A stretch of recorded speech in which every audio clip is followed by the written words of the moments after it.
You in the office, baby. Going up.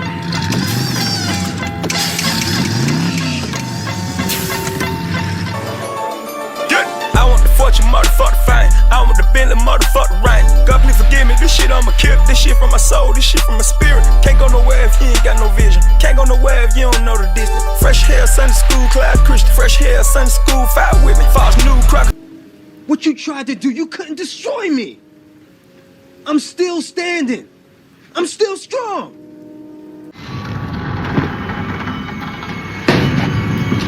I was really starting to like you, Finny. I almost let you go.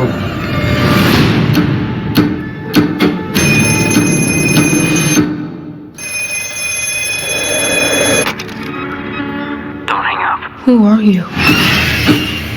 You know all our names? What's going on, YouTube? We back in the Low Key Cave, Keyshawn Arms YouTube page, aka Mr. Low Key, and we are back with another movie review. And this time we got The Black Phone, starring Ethan Hawke, directed by Scott Dickerson. If you know anything about Scott Dickerson, you know he directed Sinister, which also had Ethan Hawke in it, which was one of my favorite horror movies at the time. He also did Doctor Strange, and he was supposed to do Doctor Strange in the Multiverse of Madness. So I was honestly looking forward to him doing Doctor Strange in the Multiverse of Madness because all of the horror elements that we did end up getting from Sam Raimi. Not saying Sam Raimi is not a good horror director or whatever, but in my realm, as far as my taste of horror, I just feel like Sam Raimi's is a little bit more goofyish or a little bit more cheesier than Scott Dickerson, who I feel like takes horror more on of a serious tone, more of a dramatic tone. It's just the way he does his horror that kind of has more tense moments. On the other hand, the Sam Raimi, but this ain't about Doctor Strange. We are talking about The Black Phone, which is directed by Scott Dickerson, starring Ethan Hawke. Going into this plot, we are following this young boy named Finn, or Finny, which they call him, but I was calling him Finn throughout the movie, and his young sister Gwen. Immediately, their chemistry, their bond, that's the first thing that pretty much draws you into the movie as far as the characters that we know we're going to automatically care about. Like, one thing about horror movies, especially these type of movies where you got a child abductor, you want to have a character that you care about because you want to get invested in this character. So whatever's starting to go on with this child or whatever, because you know the movie is about him getting kidnapped or whatever. So whenever this starts to go on, you want to be rooting for this person. You want to be like, let's go, let's go. So immediately, I was already like invested in these characters. It wasn't just the fact of they bond. It wasn't just the fact that I loved the chemistry between these two.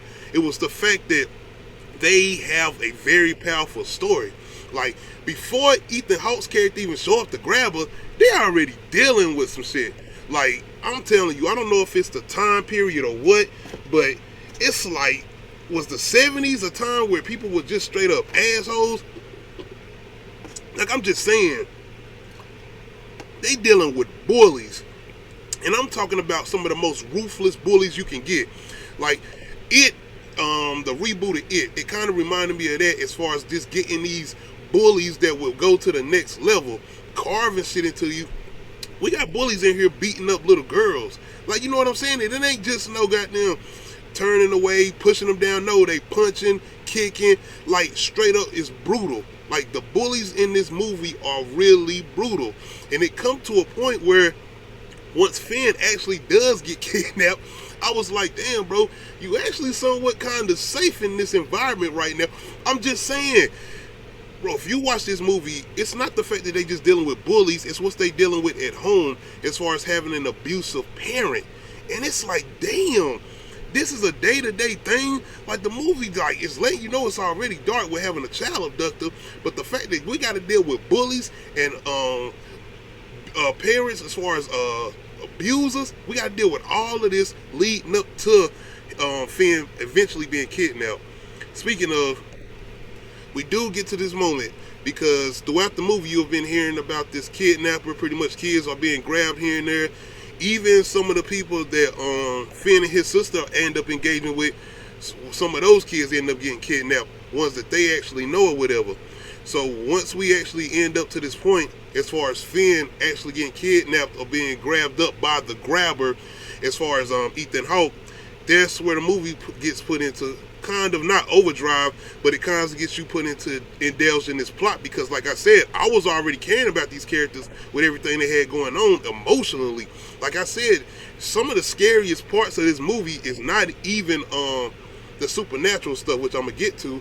It's more of the sense of the real world stuff that's going on, as far as the real life stuff. A child abductor already running around is scary in itself, but the fact that you are dealing with abusive parents and bullies that damn near seem like they will kill you if they are not stopped or something, that's already in itself is scary enough. And that's why going into this movie, it kind of took me out of the realm of horror. This was pronounced as being one of the scariest movies that was coming out. I was even looking at it like that. And I felt like they almost had that chance to do that, but when it does come to, as far as the grabber and himself, as far as Ethan Hawke, I feel like he was tamed. Ethan Hawke's performance is great. He does what he does, but I feel like he was held back with the writing. I feel like they didn't push him to the limits I feel like we needed to get him pushed to, because I wanted to hate him on a good level. I wanted to hate him so much that I wanted to, because don't get it twisted, once he does end up kidnapping Finn and they start to go through what they're going through, I am definitely rooting for Finn. I am wanting him to get out of this situation. Like, I'm definitely rooting for him. The whole thing about it was, like I said, he kind of felt somewhat safe in this environment with the grabber, outside of everything he had going on at home and with the bullies. I mean, damn, I'm not trying to give nothing away. I'm not going to spoil anything. This is a spoiler-free review. But throughout this time where he kind of with the grabber, it seemed like he's not really, like, the grabber doesn't give off this sense of urgency. If you understand what I'm saying, it doesn't seem like why are you, like, he not seeming like he about to kill him. He don't even seem like he gonna necessarily hurt him necessarily, like, straight up. I mean, he's intimidating as far as the grabber. He's creepy. He is scary, but it's the fact that he just seems like you're not going to hurt Finn. You're not really going to do nothing to him, even though we've heard about everything you've done. We've heard about you and killing these kids or whatever. But in this day and age, I mean, not saying I needed to see him actually physically kill a kid or whatever, but I needed that lead up to something. I needed y'all to put our imaginations in motion. Not saying our imagination wasn't already there, but seeing what type of character he was and seeing the things he was doing. But I'm saying I needed those moments where I was looking at Ethan Hawke like tense. Like every time he came around, I was on P's and Q's like, oh my God, what is he gonna do? What is he gonna do? But I didn't feel like that when he would come around Finn. Honestly, I just didn't. Get into the supernatural moments. We have kids who have previously been kidnapped by the grabber and killed, pretty much coming in and calling Finn on his black phone is disconnected. And they're pretty much trying to coach him in the ways to possibly escape, through ways that they almost got away but couldn't. And that's another thing. It's one child in here in particular that Finn them actually kind of come across and actually somewhat are friends with and well engaged with. And it's like, this kid ain't no joke. This motherfucker a badass. You know what I'm talking about if you watch the movie The Black Phone. And once you hear about him get kidnapped, and then once you watching the movie, it's like, how did the grabber kidnap this one kid? Because this nigga was whooping some ass in this movie. If you know what I'm talking about, you gotta watch the movie. I'm just saying though, these kids in this movie, it just seemed like this nigga, like, they will whoop his ass. Like, I'm just saying, these are some ruthless ass kids in this movie. That's all I'm saying. But getting back to the review or whatever, the supernatural moments of the movie are definitely not scary. They are not scary at all. It puts you in the mind frame of Sinister, but with Sinister, I guess because those kids was on some conniving demon time shit as far as Sinister go, that's what made them a little more terrifying, especially with the home footage or whatever, because Scott Dickerson does kind of put you in that vein of Sinister. Like, a bunch of these images in here, even with Ethan Hawke's mask at times, kind of gives off Sinister. Like, he went straight back up to those, the way he filmed Sinister, and kind of had those re-images and those looks kind of from Sinister in this film, as far as the Black Phone, especially with the kids and the ghost kids. Because, you know, if you ever watch Sinister or whatever, when those kids come, when they are running around the house, you know, taunting Ethan Hawke's character as far as in Sinister or whatever, leading him when he's looking at the old footage or whatever, it's kind of giving off those images or whatever and how they look in this movie or whatever. But as far as the ghost or whatever and the supernatural elements of the film, they are the least, and I really mean, as far as my opinion, the least scariest moments of this movie. And it almost get into somewhat of a Stranger Things vibe. Like kinda, like for real. It almost get into somewhat of a Stranger Things vibe, the way they start kind of coaching him to do certain things or to try to escape or whatever. Not to say it takes anything away from the film from trying to be scary or whatever, but that's what I mean as far as putting this in a realm of horror. To me, it kind of more dramatic and thriller, especially with the whole elements of the abuse and the bullies or whatever. That to me was more scary, like I said at the beginning, more scarier than anything. And as far as when Ethan Hawke's character come in to grab her, like I said, he is creepy and he's intimidating. But like I said, it just felt like he was a little tamed. It felt like he couldn't do the things that we kind of needed to see him do for us to be even more scared for Finn as a character. Because it ain't that you're not rooting for him, it's just that you don't feel the urgency for him to get away. I mean, you want him to get away from this nigga, you want him to get away from this crazy ass grab or whatever, but it kind of just feel like that urgency is not there. And once the supernatural elements come in, I feel like those are supposed to be like those kind of creepy moments. Those are supposed to be kind of the jump scares or whatever, but they really didn't do that for me. Going to his sister Gwen, she is like having these visions, and a lot of her visions come from previous kids that have been kidnapped and killed or whatever. So you had these cops that try to start coming in and question her, and this is even before Finn is kidnapped or whatever. But once Finn is kidnapped, she is somewhat of on her own crusade trying to find out where he is, because she is starting to get like these little images and visions or whatever as far as either Finn and where he's at possibly, or even visions of the grabber himself or the black balloons or whatever. And I can't even get more into that, but as far as pertaining to Gwen, I was real curious if this was supposed to be like another part of the supernatural element, or was this pertaining to something even more as far as her getting these visions, or was it some type of connection to her and the grabber possibly. I didn't know if they was going to go that deep or nothing, but I won't spoil anything, but I don't know if they really answered that or not.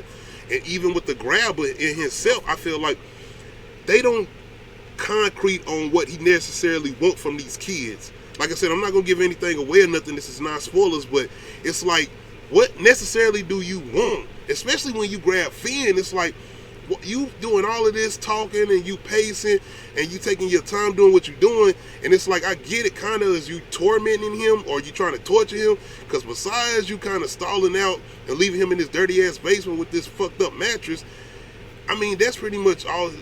I mean, he's being tortured outside of what you was doing to him anyway before you kidnapped him. So what you're doing right now, and I get what the movie was trying to do as far as having this type of character, as far as building up his confidence or whatever, but it does kind of give off these moments where it's like, what necessarily do you want? And as far as Gwen's visions though, I kind of get what was going on with that or whatnot. And even leading up to this end, this moment kind of came off as far as this ending,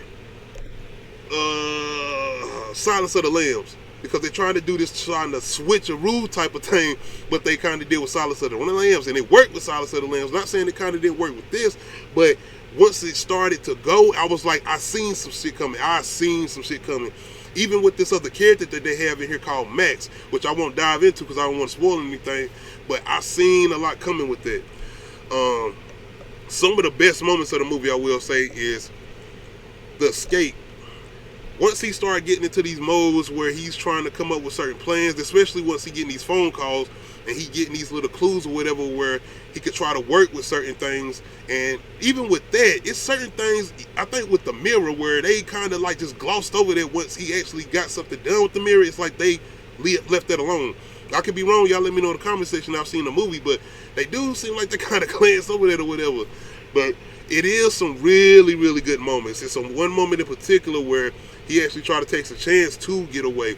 And like I said, if you watch these type of movies before, you know he probably not going to exactly get away or whatever, but as an audience member just sitting there like, come on, be quiet, make sure, come on, hurry up, what are you waiting on? Because he's doing something with a door where it's got this lock on there or whatever, and I ain't gonna go into too much detail, but that's one of those good moments, especially when you got Ethan Hawke's character, you know, in this type of state where he's not paying attention. Come on, do what you do. Come on, Finn, come on. Because once again, one thing I like about this movie, having that character in there that you are rooting for, and I'm absolutely rooting for Finn.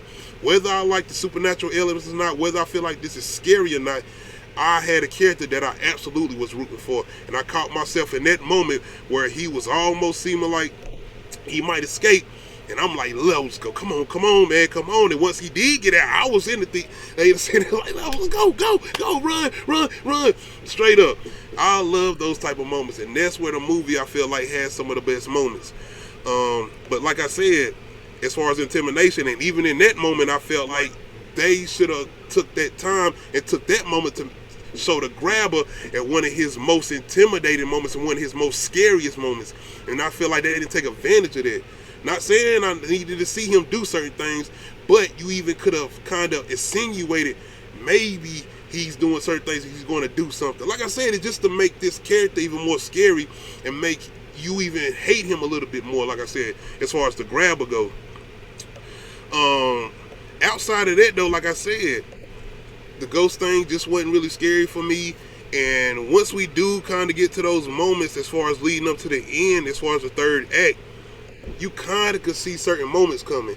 But what I will say is I was absolutely cheering for Finn once we did kind of get to that third act. I was like, let's go. Come on.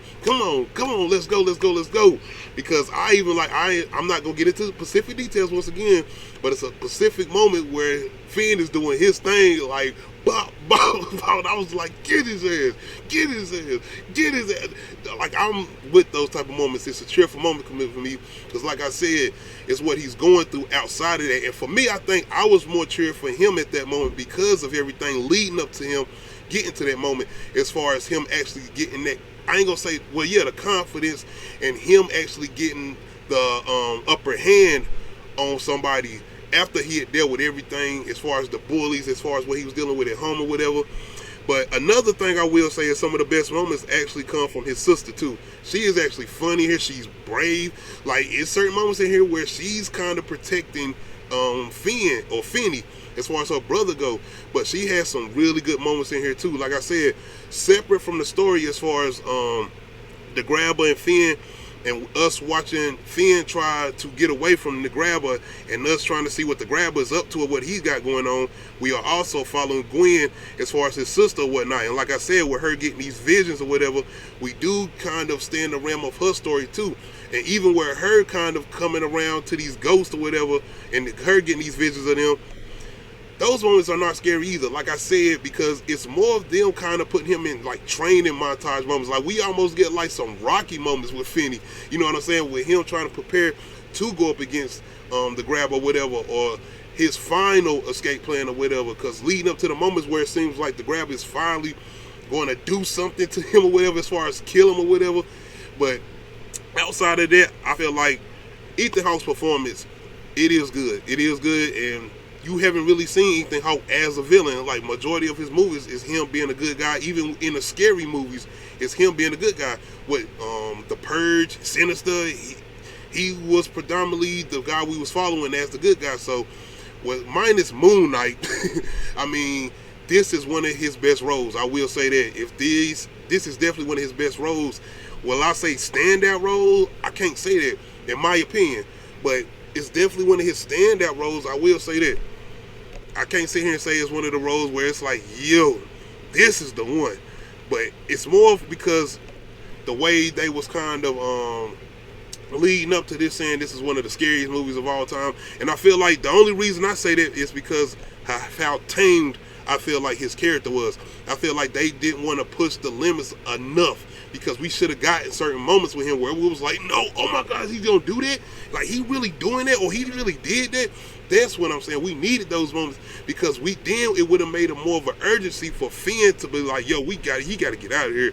He got to go. Not saying it wasn't an urgency for him to get out, but I'm just saying, with everything happening to him before he got kidnapped, it was like, yo, like, we just needed more. We needed the grabber to be more of a scarier and intimidating character. Not saying he wasn't intimidating in my opinion, but it just didn't feel as scary as people were saying, especially like the critics or whatever. Like this had not saying this shouldn't have had a 100% Rotten Tomato score, but I'm just saying off this horror aspect, the horror is really not there like that for me. It really is not there like that for me.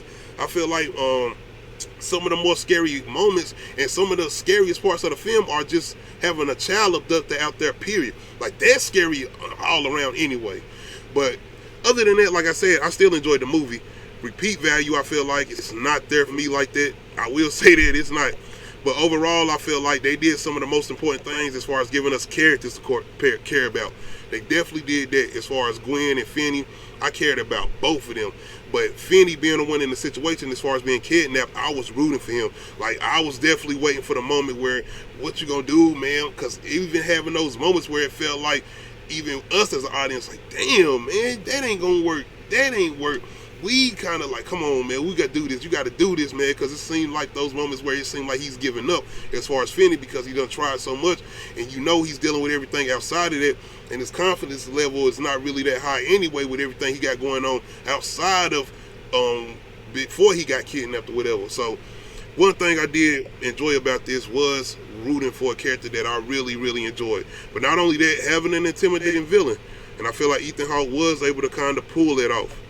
But overall, this was not that scary. If anything, it wasn't even, to me, in that realm of being so much of a horror movie, more so being a drama thriller. If you want to ask me as far as horror movies of the year, I still might be on to Scream or X. I still feel like those are pretty much my top horror movies so far this year. The Black Phone, it's still kind of, it's in that realm as far as 2022 good horror movies, but overall, as far as being one of the scariest movies, no, not close. I feel like Sinister is scarier than this overall. But other than that, y'all let me know in the comment section. Like I said, this is just my opinion. Y'all could feel a whole different type of way as far as pertaining to the Black Phone. But y'all let me know in the comment section, how did y'all feel about this? If you have a chance to check this out. And if you haven't seen it, let me know if you plan on checking this out. I do feel like it's worth the viewing. I absolutely feel like that. Like I said, we had so many cliche horror movies or just shit that's really not touching on nothing. But this year in particular was supposed to be like that good realm of horror. Like, we still got Nope from Jordan Peele coming. We still got Halloween Kills. So I was definitely looking forward to this. Like I said, this looking like one of those movies where we was going to get this big new villain. As far as like our Pennywise, as far as like our new Michael Myers, Jason's. But like I said, I feel like that's where we was going to get with Ethan Hawke's Grabber. Even with the black balloons or whatever, I feel like he was going to have his new little signature thing. But I feel like they didn't do enough with that. I almost feel like they had ideas, but they weren't able to execute certain ideas as far as, especially with Ethan Hawke's character, as far as the Grabber. But even with that ending, I was like, I just wanted a little bit more. I'm the type of person that want an unsettling ending. Like, even with Sinister, people I feel like don't like that ending like that. I kind of like that because I want kind of that unsettling ending. Think about what they did with Halloween, the old Halloween, the 70s. You remember when Dr. Loomis shot Michael Myers and he fell off the balcony or whatever? And Dr. Loomis come back out there and he gone, and then that's the end. Like, they pan out with the music showing all the areas Michael Myers was at or whatever when we was watching the movie. I like those type of unsettling endings. But not saying I needed him to be supernatural as far as Ethan Hawke's character. But I'm just saying though. Overall though, I still enjoyed this movie, but y'all let me know how y'all felt about it. Make sure you hit that like button. If you're not subscribed to the channel, make sure you hit that subscribe button. This is the road to 600 subs. Shout out to everybody who's been coming through, checking out the content. I do appreciate it. Shout out to all my newer subscribers. I appreciate y'all subscribing to the channel and checking out the content. We are working on better quality. I'm working on getting better things done as far as the podcast or whatever. Once again, shout out to everybody who's been coming out, checking out the lives as far as Uncut Hits Talk on Fridays. I appreciate it. Shout out to my co-host and Bill, who always been coming through. Other than that, man, I got the boys review coming up soon. We're going to be doing a little bit of gaming today. Other than that, we out. Let the dreams be real. You're getting out of here. How? There's a combination lock. What's the combination? Hang up the phone! You don't have much time. So I went out there broke. I wasn't even thinking about acting. I was just thinking about surviving. But such is life. I ended up doing it. What I love the most, I ended up doing both of those things.